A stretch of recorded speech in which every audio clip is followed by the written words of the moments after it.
Hi, friends, and welcome to the Voices of MCC podcast. Our goal is to help you see how the beliefs and practices of MCC are worked out in the daily lives of our members. And happy today to have Dr. Jason DeRouchie, research professor of Old Testament and Biblical Theology at Midwestern Baptist Theological Seminary, with Charles Ackman, a friend of his and now co-church planter. So there's a title to add to the many titles that you both have, and excited today to think about Sovereign Joy Baptist Church launching in Liberty, Missouri soon. And we here are going to catch folks of MCC up, and perhaps others who will grab hold of the podcast. May be encouraging for others outside of just our own church family where the DeRouchies belong, but want to get folks under the hood. When we have these podcasts, we get a chance to hear behind the scenes or under the hood how God has worked. And the conversations that we have can be so encouraging for folks. And I know that this is going to be that way. So I want to begin here just in terms of brief introductions for each of you. Now, folks will know Jason a little bit more. So Charles, I'm going to just start with you and just tell us a bit about yourself and then your relationship with Jason and take us to how this idea for a church plant in Liberty came about. Yeah.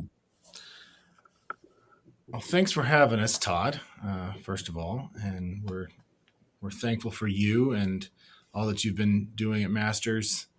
So I'm a Missouri boy. I grew up in Warrensburg, Missouri. And when I got saved at 21, the Lord connected me with a Bible study that was going through a John Piper sermon series as a Bible study on the book of Ruth. And I, like many others, was struck by how this guy reads his Bible. And so when my wife and I started dating, she had already moved to Minneapolis to be a part of this church-based education called TBI. And the Bethlehem Institute. The Bethlehem Institute, yep. And there was both a lay track and an elder track at that time. And so I when we got engaged, I moved there because I wanted to be a part of this thing, and ended up in an undergrad program at Northwestern College in 2007, and then matriculating into Bethlehem Seminary, which is where I think we first met, and it was just at a retreat where new students got to know professors, and it was at Ham Lake, and so then we've had a relationship since then. That would have been 2010, and since then we have finished the MDiv at Bethlehem, launched from there into the pastorate at the Road on Grain Valley. I have been an associate pastor at the Road for 10 years, and about a year ago, I got a text from this guy that said, "What do you think about planting a church in Liberty?" And there were many things that were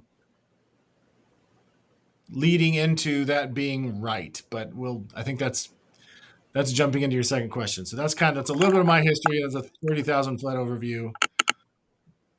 Yeah. Very fun to hear decades of relationship there. Yeah, go ahead, Jason. Yeah, he's got his wife, Deborah, and 4 boys. Sorry. And he's been serving as a pastor right here in Kansas City for the last 10 years. And he got my text out of the blue. And initially it didn't fall on soil that he didn't. He's like, I love these people. This isn't on in my future. And then in a very short order, by God's grace, he finds an elder council that is wanting to launch him and a church that is ready to send him to the Northland to engage in a new work in one of the regions in the Metro KC that is exploding. And so even since my wife and I have lived in Liberty since 2019, we've just seen thousands of people come in as farm after farm is purchased, housing complexes are built, and more people are coming, and we're not seeing the rise of new churches at the same rate. And so we saw an opportunity for a new mission outpost in our region, in our neighborhood, um, where light could go forth and where we could join other healthy churches in reaching an increasing influx of non-believers into um, the region of Liberty and the Northland of Kansas City.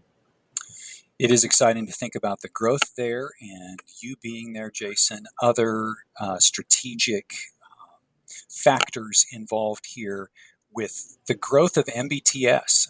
We talk often here at the school about, boy, the Lord's blessing on numbers that are here. And we have this slogan for the church. Well, if we're just doing some deductive reasoning, we have more people.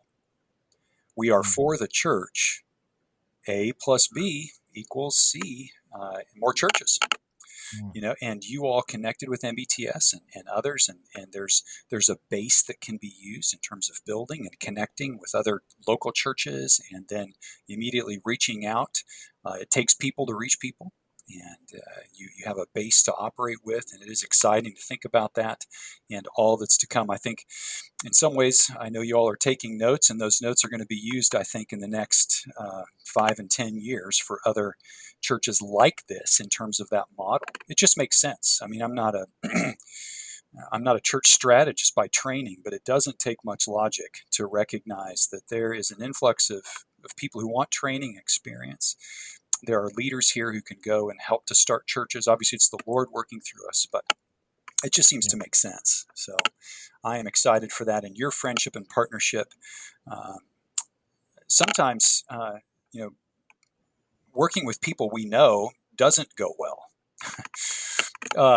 You guys have known each other long enough that you know each other, you know each other well enough that it can, I think, thrive and really be a blessing in all the foundation that's there.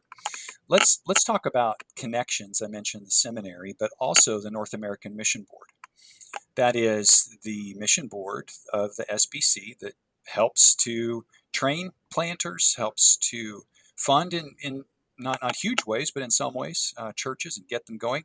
So let's talk about NAM for a moment. And Charles, you've done some training with them, how that has equipped you, and what connections there will be with the SBC more broadly. Yeah, so the actual training part I haven't gotten to yet. So we've done an assessment with them, which is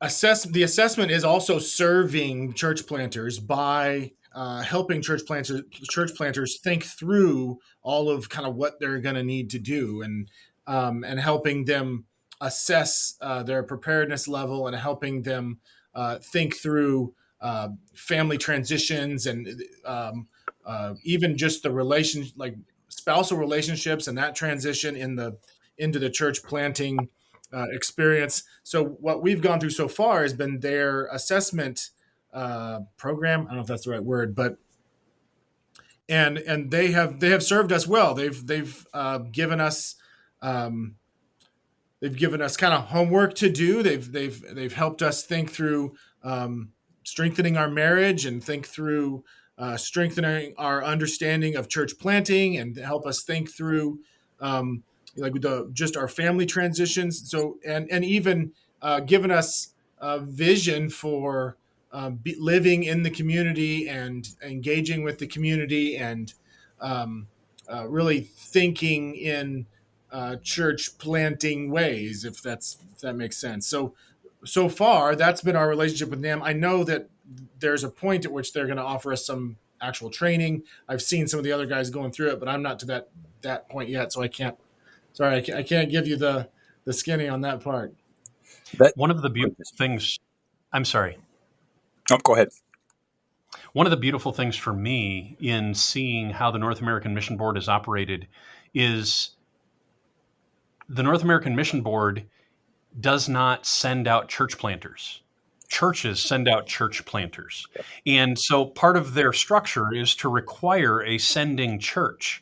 And one of the beautiful gifts to Sovereign Joy Baptist Church has been in having the road where Pastor Charles has served for 10 years be our sending church, and his just solid relationship with the lead pastor, Dale Smith, and the elder council there, and a body that loves their associate pastor and his whole family, truly getting behind this entire work financially and in prayer and in support. Even we're gearing up here for 8 weeks of intentional training of our core in who we are and what we believe, and the possibility of individuals from the road even helping with childcare during that window, so that all of the adults who are readying, to be members of Sovereign Joy could be fully equipped and not have to be pulled away. There's just so many tangibles, and some of that is directly tied to requirements of how the North American Mission Board plants churches. And so they see churches planting churches, and they're the support with certain structures. And that's been a blessing to recognize we're part of something bigger that God is doing globally. And the Southern Baptist Convention is one of the tools that God is using to facilitate Yeah. discipleship on a global scale. Right. And folks who are listening to this, they may have most of their information about the SBC from social media. And that is just only a fraction of what is perhaps information at all, and some of it not always factual. But under the hood, again, that's what these podcasts are about. Organizations like the SBC and NAM especially are being used by God, and it is partnership. It is churches that are planting churches, but that NAM comes alongside, provides some structure, some more information, provides partnerships, and it is fun to think about this. And just hearing of the text that Jason sent to Charles, and Charles thinking about this 10 years faithful. This is the kind of foundation for a healthy church. It's not disgruntled people wanting to go start a church. Sadly, that happens sometimes, and that foundation can be weak. It can be repaired, but sometimes it's weak, and it actually can last a generation. This church started out of anger at something that happened at another church. That angry spirit can stick around. It can be kind of rainy, cloudy, stormy for years. But this is truly a work of God, your friendship and health from the road, and now launching out. Well, let's talk about meetings and gatherings. One of the first priorities of any church plant, any organization. Where are we going to meet at? And I've talked with Jason, I've talked with others about this. Boy, buildings, they are great and they are terrible. They're necessary and they are so expensive. But it sounds like the Lord has placed a couple of good options before you. Charles, why don't you unpack just God's working there, at least for the first stage of this plan? Yeah. So we have we started this process. Jason and I just started kind of looking around and seeing what we could see, and I think the Lord was kind to us in nudging us in a different direction. So then, as we had families starting to commit, we tasked a few families with being a location search task force, so to speak, and asked them to do all of this research that needed to be done, is to find what all the options are and what are the pros and cons and what's going on in the Liberty area. And so we have We have seen them do great work. They have put together a, a Google Sheets spreadsheet that has lots of fields, and they've investigated all kinds of options. And what the Lord has led us to then through that process has been there's a wedding reception venue down on the Liberty Square that we believe would be a really good option for us to meet in on Sunday mornings. Not a lot of weddings are happening on Sunday mornings, and the owner has a heart for church planting. His son is a church planter, and so he's giving us a really sweet deal on the rental costs for the facility, and um, it has a large room that's beautiful because it's set up for wedding receptions, and that would seat about 200. I think it was about where it maxes out. And there's another adjacent space that we can use for childcare. And I think at least for a launch pad, I think this is going to work really well. And but then also for Wednesday night, we've had some space offered to us for free in a local business that we think will work really well for Wednesday nights, at least to begin with. And all of these things we really are holding loosely because we believe the Lord is providing, and we want to continue to follow His lead. So we're excited about what the Lord's doing there, but we're also continually looking ahead because we don't want to be caught flat-footed when the Lord is moving us on. And so there's kind of a trusting the Lord for whatever is next and whatever is coming down the road. It is exciting to hear about those blessings and central liberty. Right there, easy access for especially the one property, and then really a destination-ish downtown on the square. And connection opportunities there. You both have connections with missions. Charles, I know your church, The Road, supporting missionaries, some of the same missionaries that we support at MCC. So I know your heart for that. And Jason, obviously, with Hands to the Plow and so many different venues for that. How does missions fit in with a church plant? What ways are missions strategic in thinking about that, even for a church plant?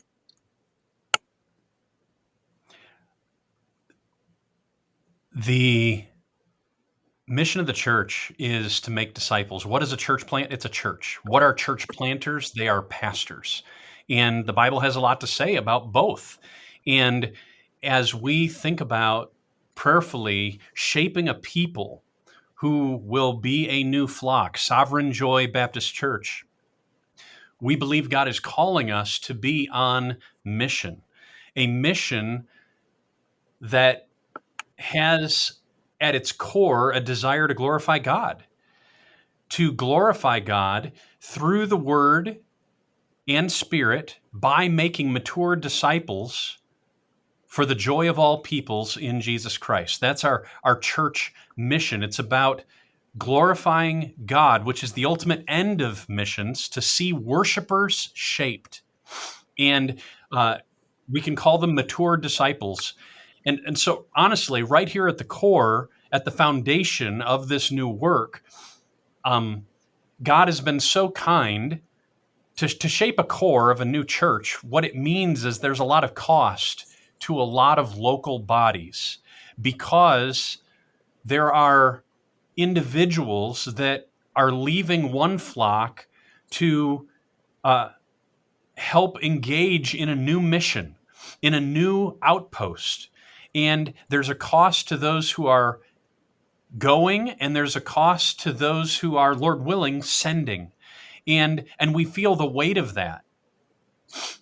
But as a church on mission, we are wanting to see not only the discipling of those who have already become children of God, but the discipling of those who are not yet children of God. And so we have a vision for neighborhoods in Liberty and nations outside of the U.S. and the nations that God's brought into our sphere of contact.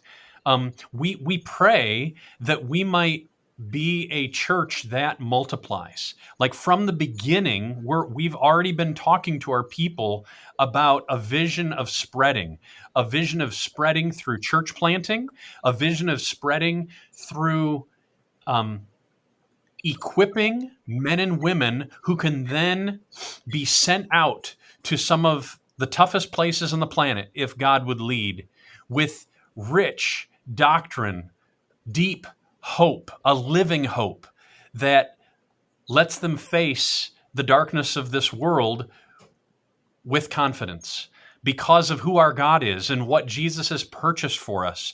So we intend to have that first level gospelizing, what's often called evangelism, be a part of our regular routine, reaching into the community of Liberty. It's one of the reasons we're really excited about being located on the square in downtown Liberty, right across from the courthouse, and being able to impact the community that way. William Jewell College is right there, with very little Christian influence. And so that's exciting to us. That's on our mind as we're trying to shape a people who are ready to serve, ready to lead. Even a couple of weeks ago, one of our future potential members said, okay, we're not meeting this Wednesday night for a gathering. What if we were to, whoever can, gather at the square, and we'll just walk around the square in prayer groups and just pray for the Spirit of God to reach into this community, pray for our church to be faithful and to have an impact. And so we did that. And I pray that there can be more of that. We want to see families have the mindset that their homes become the center for discipleship and disciple making, that outward sense of personal growth in order to bear fruit and influence others, to bear witness to the greatness of Jesus in a community that is so desperately in need of hope. Yeah. Go ahead. No, I think that's it. The neighborhood and nations and thinking beyond us. So yeah, Charles, go ahead. Well, and I really like what Jason said. We want to capture the sense of mission that comes with being a new work, and very have church planting on our mind from the very beginning. That we would want to see churches planted, even close to us in the Liberty area, or in the broader Kansas City area, but also churches planted around the world. We would love to see the Lord continually sending out our very best and brightest around the globe to see new churches birthed in wherever He might call them, and we pray that the Lord will continue to what's the phrase we've heard recently? Replace irreplaceable people as we continue to shepherd a flock, the flock that God has placed among us. And that type of a vision really does require intentional equipping to be able to shape leaders, because we don't want to just spread shallowness. We want to spread depth. People who are grounded in faithful doctrine, in truth. It's that context of truth where sanctification grows, and it's in that soil of truth that lies are overcome. And so we really want to be a church that is intentionally discipling people who will in turn be equipped to make more disciples. And so that's that vision of equipping so that we can multiply.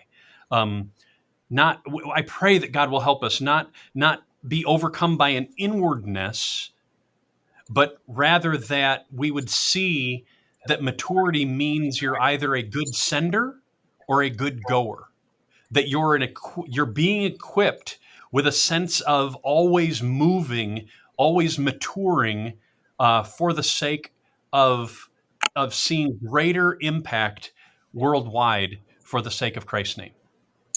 And I'm excited to see how that unfolds through Sovereign Joy and other churches in that area. As you look north, especially northeast of Liberty, there aren't any. I mean, you drive, from Liberty Square, toward your house, Jason, in that direction. There are no churches. There are no church buildings. Now on I-35, there's some bigger churches, and certainly they're doing their best to be faithful and all the rest. But as far as even just church, the little old nominal church doesn't even exist. So there are certainly opportunities. Well, brothers, I thank you for this time and the chance to cast some vision and catch folks up. It's instructive and encouraging for us, helps us to pray as MCC and others I know who are going to listen to this and pray and encourage you on, and looking forward to seeing how the Lord will continue to meet your needs. And then, as we're all thinking about replacing irreplaceable people, as we multiply and look to the nations, our neighborhoods, and partnering together, we will be praying for you, brothers, and just so grateful for God's work and your faithfulness to work together in partnership in this. So we are praying with you, and in the healthy spiritual sense, cheering you on as well. Thank you for your time. Thank you, brother. Thank you, brother. Do you want to thank Adam Anderson and Caleb Sheffield for their musical introductions and conclusions here, and Alex Volkman for his work in producing our podcast.